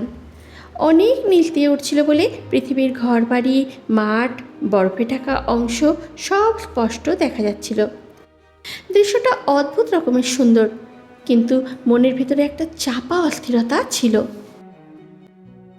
বিকেলে আমরা বার্লিনে পৌঁছালাম, তখন যাকে বলা হতো বার্লিন টেম্পেলহফ এয়ারপোর্ট। পাসপোর্ট কাউন্টারে একজন জার্মান ইন্সপেক্টর আমার নথি পরীক্ষা করল। কিছুক্ষণ পরেই আমাদের ছাড়পত্র মিলল, কিন্তু বাইরে বেরোতেই শঙ্কু টের পেলেন লোকজন কৌতূহলী চোখে তাকে দেখছে। ট্যাক্সি ছুটল শহরের দিকে। বার্লিন ছিল বিশাল, যান্ত্রিক গতিতে চলা এক শহর, লন্ডনের চেয়ে সম্পূর্ণ আলাদা চরিত্রের। অল্প সময়েই পৌঁছালাম একটি দোতলা বাড়ির সামনে। নরবার্ট বলল, এটাই আমাদের বাড়ি। ঘরের ভেতর দিয়ে তারা গেলেন শোবার ঘরে। খাটে শুয়ে আছেন একজন পৌর মানুষ, দুর্বল, অর্ধচেতন, মাথা ও হাতে ব্যান্ডেজ। ইনি হেনরিচ স্টেইনার। পাশে দাঁড়িয়ে কাঁদছে নরবার্টের বোন লেনি। আমার বোন লেনি। শঙ্কু রোগীর অবস্থা পরীক্ষা করলেন। নারীর স্পন্দন প্রায় নেই, অবস্থা অত্যন্ত সংকটজনক। আর দেরি করা যাবে না। তিনি আগে থেকেই গুঁড়ো করে রাখা স্বর্ণপর্ণির বড়ি নিলেন, জল চাইলেন। লেনি জল এনে দিল। ঠিক তখনই শঙ্কু দেখলেন রোগীর ঠোঁট কাঁপছে। আহা! একটি অস্পষ্ট শব্দ, মা, হানা। কোনো দেরি না করে শঙ্কু গুঁড়ো বড়ি পানিতে মিশিয়ে রোগীর মুখে দিলেন। আর কিছু করতে হবে? হ্যাঁ, আমি একটু কফি খেতে চাই, ব্ল্যাক কফি। লেনি বেরিয়ে গেল। ঘড়ির দিকে তাকিয়ে শঙ্কু বুঝলেন ফলাফল জানতে সকাল পর্যন্ত অপেক্ষা করতে হবে। সন্ধ্যা নেমে এসেছে। জানালার বাইরে বার্লিন শহর আলোয় ঝলমল করছে। শঙ্কু নরবার্টকে বললেন, বার্লিনের বিখ্যাত রাস্তা কুরফুর স্টেনডাম দেখতে যাব। হাঁটতে হবে? নিশ্চয়ই, আমি প্রতিদিন হাঁটি। তারা রাস্তায় বেরোলেন। বার্লিনের রাত, দোকান, আলো, সিনেমা, থিয়েটার, ভিড়, সব মিলিয়ে এক অদ্ভুত প্রাণচাঞ্চল্য। যারা অল্প দিনের জন্য আসে তারা বাইরে থেকে হিটলারের শাসন সম্পর্কে যা শুনেছে তার সত্যতা নিয়ে সন্দেহ করতে শুরু করে। শঙ্কর নীরবে হাঁটছিলেন। বার্লিন শহরের বাহ্যিক শৃঙ্খলা আর ভেতরের অস্থিরতার মাঝখানে দাঁড়িয়ে তার মনে তখন এক অজানা ভারী অনুভূতি জমতে শুরু করেছে। কুরফুর স্টেনডমের একটা পোশাকের দোকানে কোট, প্যান্ট, শার্ট, পুলোভার দেখেছিলাম। এমন সময় আমার ডান হাতের কনুয়ে একটা মৃদু চাপ অনুভব করলাম। ঘুরে দেখি একজন মাঝবয়সী মহিলা আমার দিকে এক দৃষ্টিতে তাকিয়ে আছেন। প্রফেসর শাঙ্কু। আমি মাথা নেড়ে হ্যাঁ বললাম। কই নেন্সি ডস? সেই প্রশ্নের উত্তরেও হ্যাঁ বলাতে মহিলার মুখ প্রথমে আনন্দে উদ্ভাসিত, আর পর মুহূর্তে বিষাদে আচ্ছন্ন হয়ে গেল। হেল্পেন মি, বিথে হেল্পেন মি, হেড প্রফেসর। তিনি কাতর কণ্ঠে সাহায্য চাইলেন। তার কি হয়েছে জিজ্ঞেস করাতে তিনি বললেন, 30 বছর ধরে আমার কাটার বা সর্দির ধার, আর সঙ্গে মাথা যন্ত্রণা। তুমি তো জানো সর্দির অসুখ আজ পর্যন্ত কেউ বানাতে পারেনি। তোমার আলহাইল মিটেল বড়ি মিরাকুল দয়া করে আমাকে দাও। আলহাইল মেটেল হলো সর্বরোগ নাশক, আর এখনও যে তার নাক বন্ধ রয়েছে সেটা তার কথা শুনেই বোঝা যাচ্ছিল। তোমার নাম কি? ফ্রয়ল্যান্ড ফিটসনার। আমি বললাম, আমি দিতে পারি, কিন্তু একটা শর্তে। আমি যে তোমাকে ওষুধ দিয়েছি সেটা কাউকে বলবে না। আমি কাউকে বলবো না, প্রতিজ্ঞা করছি। আমার পকেটে 4টি বড়ি ছিল। 2টো প্রফেসর স্টাইনারকে দিয়েছি, বাকি 2টো মহিলাকে দিলাম। তোমার কাছে কাগজ পেন্সিল আছে? ইয়া। তিনি হ্যান্ডব্যাগ থেকে ছোট্ট নোটবুক আর পেন্সিল বের করলেন। নরবার্ট সেখানে তার বাড়ির ফোন নম্বর লিখে দিল। কালকে যে কোনো সময় ফোন করে জানাবে তুমি কেমন আছো। দাঙ্কুসন। ধন্যবাদ দিতে দিতে তিনি ভিড়ের মধ্যে মিলিয়ে গেলেন। আমরা কোরফুট টেন্টমেরই একটা রেস্টুরেন্টের ডিনার সেরে নিলাম। রাত 9টায় বাড়ি ফিরে দেখলাম প্রফেসর স্টাইনার ঘুমাচ্ছেন। লেনিকে জিজ্ঞাসা করলাম, তোমার বাবা কি এর মধ্যে কোনো কথা বলেছেন? আরেকবার মায়ের নাম করেছিলেন আর বললেন আমি আসছি। আমি দীর্ঘশ্বাস ফেলে ঘরে চলে এলাম। হে প্রভু, মিরাকল যেন ব্যর্থ না হয়। ঘরের টেবিলে চকোলেট আর ছোট্ট কার্ডে লেখা ছিল গুডে নাখাট। বুঝলাম মায়ের অভাবে লেনি এই বয়সেই পাক্কা গৃহিণী হয়ে উঠেছে। রাতে ভালো ঘুম হলো। ভোরে ঘড়ির দিকে তাকিয়ে দেখি 6টা বাজতে 5। পালকের বালিশে শুয়ে আরাম একটু বেশি হয়েছিল। হঠাৎ এক উদ্দাত্ত সুরেলা কণ্ঠ কানে এলো। সংস্কৃত শ্লোক। বেহদময়তং পুরুষং মহন্তম। আমি কোট চাপিয়ে দ্রুত বেরিয়ে এলাম। গলা আসছে প্রফেসরের ঘর থেকে। তমে বিদিত্তা। ঘর খালি। দরজা দিয়ে ব্যালকানিতে ছুটে গিয়ে দেখি তিনি ভোরের আকাশের দিকে তাকিয়ে উপনিষদ আবৃত্তি করছেন। আমার পায়ের শব্দ পেয়ে থেমে গেলেন। কস্তম, তুমি কে? আমার নাম ত্রিলোকেশ্বর শঙ্কু। ত্রিলোকেশ্বর? বিষ্ণু, শিব না সূর্য? কোনোটাই না। আমি ভারতের বিজ্ঞান অধ্যাপক। আমি একটা আশ্চর্য আয়ুর্বেদিক ওষুধ পেয়েছি, মিরাকুরুল, আমি তোমার ঔষধে ভালো হয়ে উঠেছি, কিন্তু আমি তো মৃত্যুকে বরণ করে নিয়েছিলাম। লাভ আছে প্রফেসরের স্টাইনার। আপনার ছেলে বলেছিল আপনি ভালো হলে আপনাকে জার্মানি থেকে সরিয়ে নিয়ে যাবে। আপনি বাইরে গিয়ে আবার কাজ শুরু করুন। সৌম্যদর্শন পণ্ডিত যেন আপন মনেই বলে উঠলেন, প্যারিস আদ্রে আদ্রে বসোয়া আমার বন্ধু, সেও ভারতবিত্ত, কতবার বলেছে এখানে চলে এসো, এখানে চলে এসো।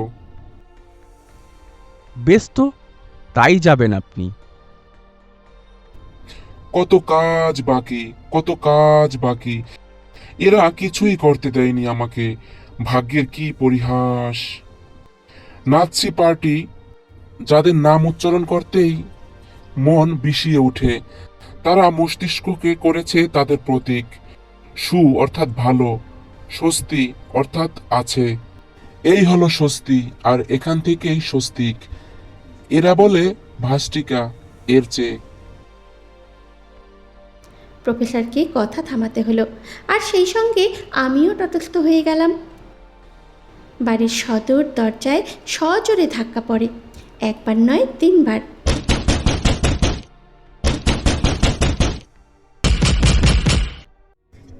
আবার তারা। বাইরে পায়ের শব্দ। নরবার্ট আর লেনি ব্যালকনিতে ছুটে এলো। বাবা অসুস্থ, পরক্ষণেই দ্রুত বিছানায় শুয়ে পড়ো, এক্ষুনি। মুমূর্ষ অভিনয় করতে হবে। গেস্টাপো আবার এসেছে। স্টাইনার বিছানায় শুয়ে পড়েন। লেনি এক টানে লেপ টেনে তাকে ঢেকে দেয়, চোখ বুঝিয়ে মুখ হা করিয়ে দেয়। কয় খেলছি পাপা, হাত ধরার মতো শ্বাস নাও বাবা। নরবার্ট ঘর থেকে বেরিয়ে যায়। আমি তার পিছু নিই। দরজায় আবার সজোরে ধাক্কা। 3 গুণ জোরে এবার। সিঁড়ি দিয়ে নেমে দরজা খুলতেই সশস্ত্র পুলিশ ঢুকে এলো। হিটলার! আমাকে নির্বাক দেখে তার গলা আরও উঁচু হলো। হাইল হিটলার! সর্বনাশে সমুৎপন্নে অর্ধং তজ্জতি পণ্ডিত। অর্ধেক নয়, আমি গোটা আত্মসম্মান ত্যাগ করে ঝামেলা এড়াতে ডান হাত তুলে বললাম, হাইল হিটলার। পরে জেনেছিলাম ইনি গাস্টাপো নন, গাস্টাপোর মাস্তুতো ভাই ব্ল্যাক শার্ট। আমার সঙ্গে চলো, জলদি! কাম মিট মি সেল! কোথায়? সে পরে জানতে পারবে। ভদ্র পোশাক পরে নাও, আর তোমার যা আছে সব নিয়ে নাও, জলদি! আমি বুঝতে পারলাম আমি নিরুপায়। বললাম 5 মিনিট সময় দাও। আমি পোশাক বদলাতে গেলাম। সুটকেসে সন্ডার্সের দেওয়া লুগার অটোমেটিক চোখে পড়ল। জানি তারা সার্চ করতে পারে, তবুও পিস্তলটা পকেটে নিলাম। ঘর থেকে বেরোতে নরবার্ট এসে দাঁড়ালো, মুখ ফ্যাকাশে, চোখে জল। আমায় ক্ষমা করো প্রফেসর। ছেলে মানুষই করো না। আমার মনে হয় না এরা কখনো তোমাকে, বাবাকে আর কিছুই করবে। এই বেলা তোমার কিভাবে পালাবে ভেবে দেখো। আমার কথা ভেবো না। আমার মন মিথ্যে বলে না। এবারও বলেছে আমার মৃত্যুর সময় এখনও আসেনি। তোমার বাবার ইচ্ছে যে প্যারিস যেতে চায়, ব্যবস্থা করো। মনে রেখো, এই ব্যবস্থার জাল জোড়াজুড়ি মিথ্যা আশ্রয় নেওয়ার কোনো অন্যায় নয়। নরবার্ট রুমাল দিয়ে চোখ মুছে বলল, একটা কথা, মিসেস ফিতিসনার এখনই ফোন করেছিলেন, তার সর্দি সেরে গেছে। গুড। নরবার্ট ও লেনিকে গুড বাই করে পুলিশের সঙ্গে বেরিয়ে পড়লাম। বাইরে এসে দেখি বাড়ির সামনে এক বিশাল কালো গাড়ি দাঁড়িয়ে আছে। এমন গাড়ি আমি আগে দেখিনি, তাই নামটা জিজ্ঞাসা না করে পারলাম না। ডাইমলার। গাড়ির দরজা খুলে আমাকে ঠেলে ঢুকিয়ে দেওয়া হলো। আমার পাশে বসলো পুলিশ। গাড়ি রওনা দিল। আমরা কোথায় যাচ্ছি সেটা জানতে পারি? কারেন হল। গাড়ি উত্তর দিকে চলছিল। প্রশস্ত আরামদায়ক গাড়ি, মসৃণ রাস্তা, চলার টেরও পাওয়া যায় না। প্রায় 15 মিনিটের মধ্যেই তন্দ্রা এসে গেল। ঘুম ভেঙে দেখি বাইরের দৃশ্য বদলে গেছে। শহর পেরিয়ে গ্রামাঞ্চলে চলে এসেছি। গাছপালা, ক্ষেতখামার, ছোট কটেজ বাড়ি, পল্লীগ্রামের মতো দৃশ্য, তবে একেবারে আলাদা সৌন্দর্য। আমার নাম তো তুমি নিশ্চয়ই জানো, তোমারটা কি? এরিক ফ্রোম। আবার দৃশ্য বদলে গেল। দুই পাশে ফলের বাগান, শীতের কারণে পাতা ঝরে গেছে। বাদিকে দীর্ঘ পাঁচিল দেখা গেল। কিছু দূর গিয়ে বিশাল ফটক। গাড়ি ফটক দিয়ে ঢুকে পড়ল। প্রায় 8 মিনিট নুড়ি পাথরের রাস্তা ধরে চললাম। সামনে কোনো বসত বাড়ির চিহ্ন নেই। হঠাৎ একটি মোড়ে ঘুরতেই বিশাল প্রাসাদ চোখে পড়ল।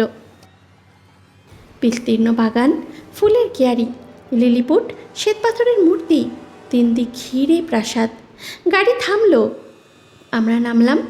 প্রহরী পেরিয়ে ভিতরে ঢুকলাম। প্রথম ঘরটি বিশাল, 50 গজ লম্বা, ঝাড় লণ্ঠন, গিল্টি ফ্রেমে আঁকা বিখ্যাত চিত্র আর ঘোরানো সিঁড়ি। এরপর আমরা রিসেপশনে রুমে পৌঁছালাম। বড় সোফা, কাউচ, টেবিল, কাগজপত্র, টেলিফোন, ফুলদানি সব সাজানো। এখানে বসুন। আমি সোফায় বসলাম। নরম গদিতে প্রায় 4 ইঞ্চি ডুবে গেলাম। এখনো জানি না কেন আমাকে এখানে আনা হয়েছে। একজন ভৃত্য উপরে উঠে গেল। 5 মিনিট পর ঘরের চারপাশের ঘড়িতে ঢং ঢং করে 8টা বাজলো। হাইল হিটলার। সঙ্গে সঙ্গে ঘরে প্রবেশ করলেন ছাই রঙের ডাবল ব্রেস্টেড স্যুট পরা এক বিশাল বপু ব্যক্তি। তিনি আমাদের দিকে এগিয়ে এলেন। স্প্রেকেন সি ডাইচ? হ্যাঁ। ভদ্রলোক আরও 2 পা এগিয়ে এসে সামনে দাঁড়ালেন। কেনেন সে মেয়ের? তুমি কি আমাকে চেনো? ভারতবর্ষে যারা খবরের কাগজ পড়ে তাদের অধিকাংশই তোমার চেহারার সঙ্গে পরিচিত। হের গোয়েরিং। হিটলারের পরেই আমার স্থান। জার্মানির সামরিক শক্তির প্রধান কারণ আমি। জলে স্থলে অন্তরিক্ষে জার্মানির তুল্য শক্তিশালী দেশ নেই। আমি চুপ করে রইলাম। তুমি এখন কোথায় এসেছো জানো? ক্যারিন হল। কারিন হল কি জানো? মনে হচ্ছে তোমার বাসস্থান।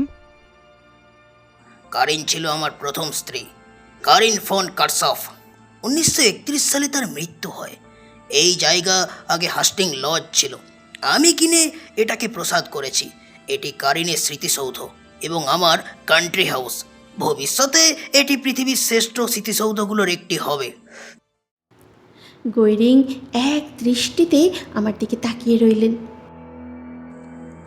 17 নম্বর ফ্রিডক্রিস্টের ওই বর্বর ইহুদি স্টাইনারের বাড়িতে তুমি কী করছিলে? আমি কয়েক মুহূর্ত ভাবলাম। পুলিশি অত্যাচার প্রফেসর স্টাইনের প্রাণ সংশয়ের হওয়ার আমাকে লন্ডন থেকে আনা হয় তার চিকিৎসার জন্য। মীরা করলে কাজ দিয়েছে? দিয়েছে। যে জাতকে আমরা নির্বংশ করতে চাইছি তারই একজনকে তুমি অনুকম্পা দেখাচ্ছ। হ্যাঁ, ইহুদিরা কি জানো? তিনি ইহুদিদের বিরুদ্ধে একের পর এক কটূক্তি করলেন। লোকটার প্রতি আমার অশ্রদ্ধা বাড়ছিল। হঠাৎ মাথা গরম হয়ে গেল। আমি জাতি মানি না, আমি বিজ্ঞানী। একজন ইহুদি বিজ্ঞানী আমার আরাধ্য, আলবার্ট আইনস্টাইন। গোয়েরিংয়ের মুখ লাল হয়ে উঠল। তুমি কি ভাবছো স্টাইনার রেহাই পাবে? ভাবছি না, আশা করছি। তোমার আশা আমি পায়ের তলায় গুড়িয়ে দিলাম। একটি ইহুদিকেও আমরা পার পেতে দেব না। তার কথা শুনে আমার ভালো লাগছিল না। হের গোয়েরিং, আমাকে এখানে আনার উদ্দেশ্যটা কি? বিনা কারণে আনিনি। একজন ভারতীয়কে আমার কান্ট্রি হাউস দেখাতে চেয়েছিলাম, কিন্তু আসল উদ্দেশ্য তো সেটা নয়। তাহলে? আমাকে দেখে আমার স্বাস্থ্য সম্বন্ধে তোমার কি ধারণা হয়? তোমার মতো মোটা লোককে স্বাস্থ্যবান বলা যায় না। আর এত ঘাম আমি আর কাউকে দেখিনি। তুমি কি জানো দিনে 8 বার আমাকে শার্ট বদলাতে হয়? আমি 170 কেজি। ডোসে কি জানো? জানি, গ্রন্থি। এই ডোসেই সব নষ্টের গোড়া। নানা চিকিৎসা করিয়েছি, ফল হয়নি। আমি হাঁটি, টেনিস খেলি, শিকার করি, কিন্তু তবু খাওয়া, অতিরিক্ত আহার মোটা হওয়ার বড় কারণ। গোয়েরিং একটুক্ষণ চুপ থেকে বলল, খেতে আমি অত্যন্ত ভালোবাসি।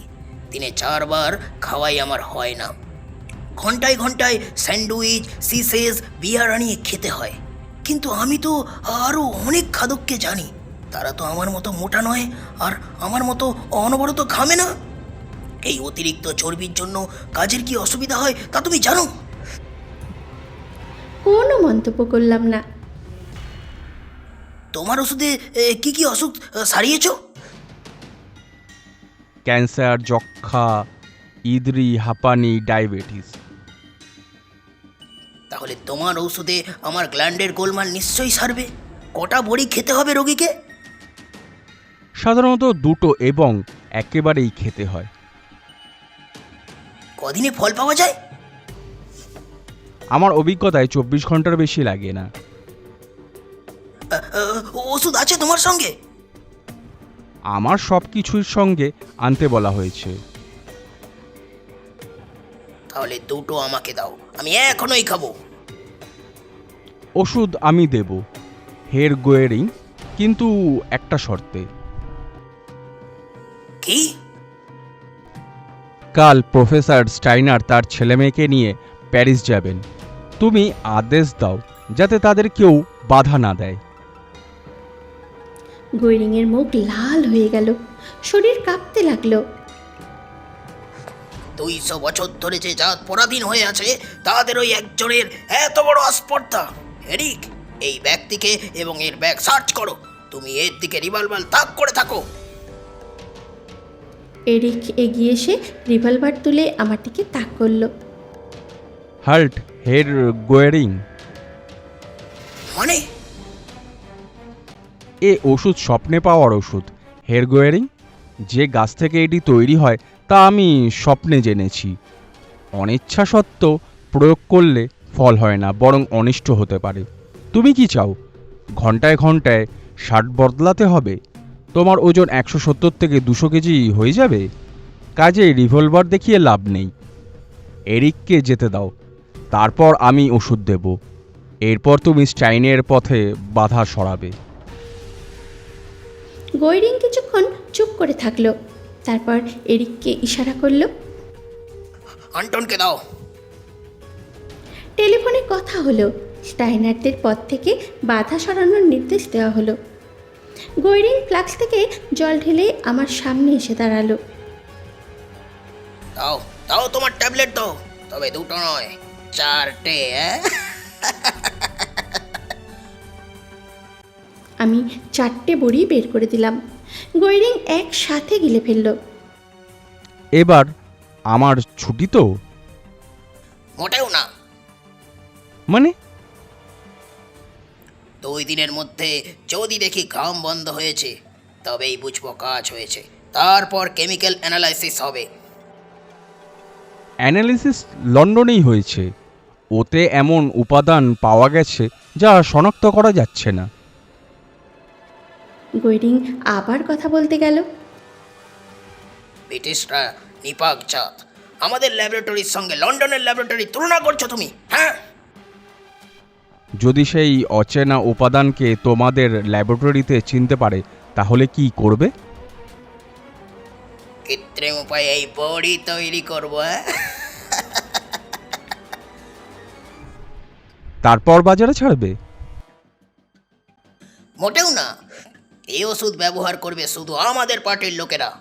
যারা পার্টির মাথায় আছে তারাও রোগে ভুগছে। হিটলারের রক্তচাপ বেড়ে যায়, ওয়েলবসের প্যারালিসিস ছিল, সে খুঁড়িয়ে চলে। হিমলারের হিস্টেরিয়া আছে। হ্যাঁ, ল্যাবরেটরির রিপোর্ট যতদিন না আসে ততদিন তোমাকে এখানেই থাকতে হবে। তুমি ব্রেকফাস্ট খেয়ে এসেছো? না। আমি শার্ট বদলাতে যাচ্ছি, আমার লোক তোমাকে ব্রেকফাস্ট দেবে। হ্যাঁ, এই আমি উঠলাম। Hail Hitler, Hail Hitler, Hail Hitler. গোয়রিং ঘর থেকে বেরিয়ে গেল। কে জানতো বার্লিনে এসে এদের খবরে পড়তে হবে। লন্ডার্সকে খবর দেওয়ারও উপায় নেই। সবচাইতে খারাপ লাগছিল যদি এরা অচেনা উপাদানটা চিনে ফেলে, তাহলে আমার স্বর্ণপর্ণী এই নাতলিদের কাছে ব্যবহার হবে। হঠাৎ এরিকের দিকে নজর পড়ল। সে অদ্ভুতভাবে আমার দিকে তাকিয়ে আছে, যেন কিছু বলতে চায়। হেই প্রফেসর, আজ 1 মাস ধরে আমার এক রোগ দেখা দিয়েছে যার জন্য আমার চাকরি চলে যেতে পারে। কি রোগ? এপিলেপসি। মৃগী রোগ হঠাৎ আক্রমণ করে, মানুষ অজ্ঞান হয়ে পড়ে। 3 বার হয়েছে আমার। ডাক্তার দেখাচ্ছি, ওষুধ খাচ্ছি, কিন্তু সারতে সময় লাগবে। দোহাই প্রফেসর, তুমি ছাড়া আমার গতি নাই। এরিকের এই অবস্থা দেখে আমার হাসিও পেল, আবার মায়াও হলো। আমি পকেট থেকে শিশি বের করলাম। এই নাও 4টে বড়ি। ফিয়ের বেইটে ফিয়ের। আমি আরও 2টো দিলাম। এরিক ধন্যবাদ জানিয়ে চলে গেল। গোয়রিং শার্ট বদলাতে গেছে, 10 মিনিটও লাগবে না। আমি সোফায় হেলান দিয়ে বসে ভাবতে লাগলাম। অদ্ভুত অভিজ্ঞতা। কাগজে যা পড়েছি এখন চোখের সামনে ঘটছে। আমি সুটকেস থেকে নোটবুক বের করে লিখতে শুরু করলাম। মুম্বাই থেকে জাহাজে ওঠার পর থেকেই ডায়েরি লিখছি। খানিকটা লিখতেই হঠাৎ একটা অদ্ভুত শব্দ পেলাম। আমি থেমে গেলাম। আমার দৃষ্টি এরিকের দিকে ঘুরে গেল। তার মাথাটা নুয়ে পড়েছে বুকের উপর। শব্দটা হচ্ছে নাক ডাকার। এত কর্ণবনিষ্ঠ পুলিশ যে কিনা আমাকে পাহারা দিতে দিতে ঘুমিয়ে পড়ল। গৈরিং এসে দেখলে তো তুল কালাম হবে, কিন্তু সে আসবে কি? আমার সন্দেহ হচ্ছে। 4টে বড়ি ওভারডোজ হয়ে গেছে। বেশি খাওয়ার ফলে ঘুম আসতে পারে। আমি আগে তো সব সময় আন্দাজে 2টোই দিতাম। আরও 5 মিনিট লিখে আমি ডায়েরি শেষ করলাম। এরিকের নাসিকাগর্জন এখন আরও বেড়েছে। গৈরিং এখনও এলো না। আমার ধারণা সেও ঘুমিয়ে পড়েছে। আমি নিঃশব্দে ঘর থেকে বেরিয়ে এলাম। বড় ঘরে দেখি এক চাকর ব্রেকফাস্টের ট্রে হাতে আমার দিকে আসছে। এর ফ্রুটুক, হের প্রফেসর। তা তো দেখতেই পাচ্ছি, কিন্তু তোমার মনিবের এত দেরি কেন? ইয়া এর স্লেভ। আমার ধারণা নির্ভুল ছিল। আমি চাকরকে বললাম ব্রেকফাস্ট টেবিলে রেখে দিতে। এটাই সুযোগ, এখনই কাজ সারতে হবে। আমি নিঃশব্দে বাইরে বেরিয়ে এলাম। ডাইমলার গাড়িটি দাঁড়িয়ে আছে। ড্রাইভার পকেটে হাত দিয়ে পায়চারি করছে। আমাকে বার্লিন নিয়ে চলো, যেখান থেকে এসেছি সেইখানে। না, আমি তা পারি না। এবার পার। আমি পকেট থেকে লুগার অটোমেটিক বের করে তার দিকে তাক করলাম। ড্রাইভারের মুখ ফ্যাকাশে হয়ে গেল। ইয়া ইয়া ইয়া ইয়া সে নিজেই দরজাটা খুলে দিল। আধ ঘন্টার মধ্যে আমরা পৌঁছে গেলাম 17 নম্বর ফ্রিডরিক ট্রাসে। আমার জন্য গভীর উৎকণ্ঠায় অপেক্ষা করছিল। প্রফেসর স্টাইনার আমাকে জড়িয়ে ধরে, কি ব্যাপার, কোথায় গিয়েছিলে তোমাকে? আমি সংক্ষেপে ঘটনাটা বললাম। তারপরে বললাম, তোমার এক্ষুনি জোরাজোরি শুরু করো। কালই প্যারিস চলে যাও, কেউ বাধা দেবে না। আমি আজ বিকালে প্লেনে লন্ডনে ফিরব। নরবার্ট, তুমি বুকিংয়ের ব্যবস্থা করো। বিকেল 4টার ফ্লাইটে আমি প্লেনে বসে পড়লাম। মনে 2টো বিপরীত অনুভূতি কাজ করছিল। একদিকে আনন্দ, একটা ইহুদি পরিবারকে নাৎসি নির্যাতন থেকে বাঁচাতে পেরেছি। অন্যদিকে অস্বস্তি, আমার ওষুধ দুটি ভয়ঙ্কর মানুষের রোগ সারিয়েছে। লন্ডনে পৌঁছে সান্ডার্সের সঙ্গে দেখা হলো। তোমার যাত্রা সফল কিনা আগে বলো। এদিক দিয়ে অভাবনীয়ভাবে সফল। স্টাইনার সুস্থ, তাদের সব সমস্যা দূর। ব্রাভো! কিন্তু আরেকটা ব্যাপার আছে যা শুনে তুমি খুশি হবে না। কি? তোমার অনুমান ভুল ছিল না সন্ডাস। আমি নাৎসিদের খপ্পরে পড়েছিলাম। আমি ব্ল্যাক শার্ট ও গৈরিং সংক্রান্ত ঘটনার সবটা বললাম।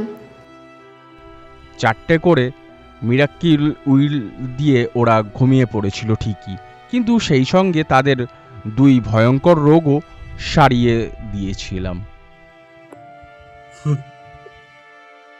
আমি অবাক হয়ে তার দিকে তাকালাম। এই নাও তোমার মিরাকিউল। মানে?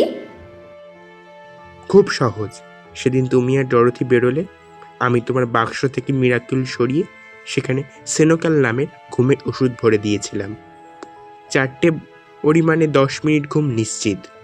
আমি চাইনি তোমার ওষুধ বিশ্বের সবচেয়ে খারাপ লোকেদের উপকারে আসুক। আমার মন থেকে সব অন্ধকার দূর হয়ে গেল। আমি সান্ডার্সের হাত শক্ত করে ধরলাম, কিন্তু কোনো কথা বলতে পারলাম না।